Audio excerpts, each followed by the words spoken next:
আসসালামু আলাইকুম এভরিওয়ান। আজকেও আমরা দ্য ডেইলি স্টারের প্রথম পাতার কয়েকটি হেডলাইন দেখব। তো এটা দিয়ে শুরু করি। এখানে বলছে ট্রলার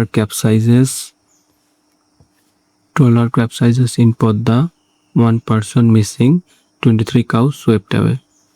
তো ট্রলার মানে ট্রলার, ক্যাপসাইজেস মানে হলো উল্টে যাওয়া, মানে ট্রলার উল্টে গেছে, উল্টে যাওয়া। ইন পদ্মা, তাহলে পদ্মা নদীতে ট্রলার উল্টে গেছে। এই পর্যন্ত। তাহলে 1 person মিসিং মানে একজন নিখোঁজ, আর 23 cows swept away। এই swept away অর্থ ভেসে যাওয়া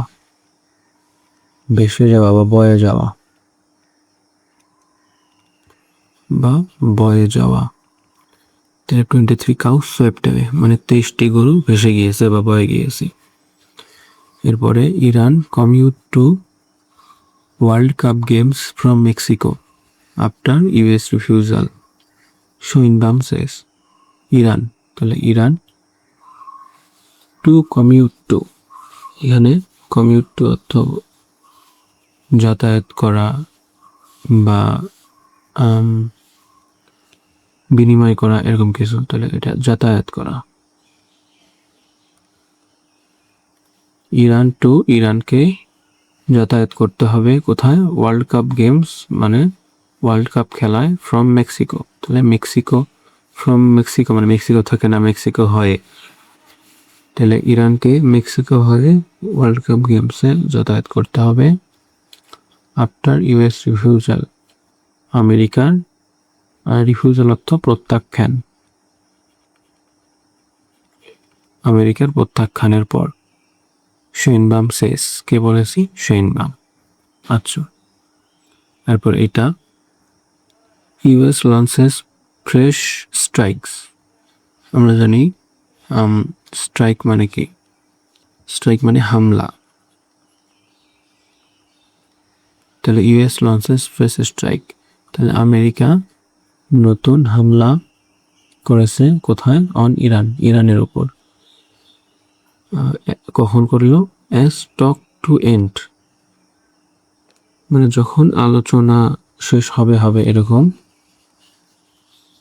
কোন বিষয়ে? টু এন্ড ওয়ার প্রসিড মানে যুদ্ধ এগিয়ে নিয়ে যাওয়া। প্রসিড মানে কি? এগিয়ে নিয়ে যাওয়া। যুদ্ধ এগিয়ে নিয়ে যাওয়া, থামানোর যে আলোচনা চলছিল সেটা শেষ হতে না হতেই আমেরিকা ইরানের উপর আবার নতুন করে হামলা চালিয়েছে। এরপরে কুট ইন্ডিয়াস জেনজি রেবেলিয়ন মানে দ্রোহ বা বিদ্রোহ। কুট ইন্ডিয়াস জেনজি, তাহলে ইন্ডিয়ার জেনজিদের রেবেলিয়ন বিদ্রোহ বিগিন উইথ মানে শুরু হওয়া।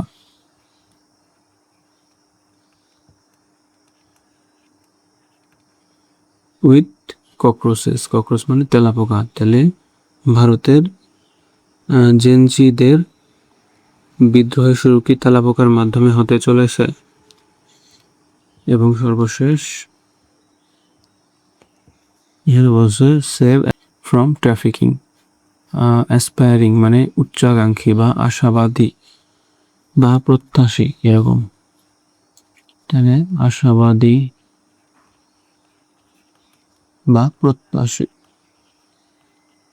সেভ মানে বাঁচানো। কাদেরকে বাঁচাবো? অ্যাসপায়ারিং মাইগ্রেন্টস মানে অভিবাদন প্রত্যাশীদের বাঁচাতে হবে। ফ্রম